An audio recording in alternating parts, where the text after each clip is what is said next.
কোনো বড় জমাতে যদি মানুষ সামনের কাতারে চলে যায়, এখন একামত হয়ে গেছে, ওযু ছুটে গেল, এখন করণীয় কি?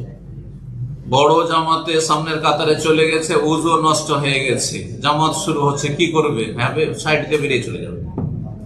যদি তাকে কেউ রাস্তা না দিতে চায় তো ওলামারা বলেছেন যে ডাক ধরবে এইভাবে, তাতে বুঝবে যে না এর দরকার আছে, বুঝে নেবে সবাই। মুসল্লিরা আজকাল বুঝে, আরব দেশে কিন্তু বুঝে, এই নাকটা চিপে ধরলে বুঝে যে একে বের হইতে হবে, রাস্তা ক্লিয়ার করবে, বেরিয়ে চলে যাবে। জামাত শুরু হয়ে গেছে, তারপর নামাজ পড়ছে, সবাই নামাজ পড়ছে, আপনি নাকটা ধরে সাইড দিয়ে কোন রকম করে বের হওয়ার বা মানুষকে একটু ফাঁক করে বেরিয়ে চলে যান, সবাই জায়গা দিবে, কিন্তু আপনার নামাজ মোটেই হবে না। লা ইয়াকবালুল্লাহু সালাতা আহাদিকুম ইযা আহাদাসা হাত্তা ইয়াতাওয়াজ্জা, সহিহ মুসলিমের হাদিস।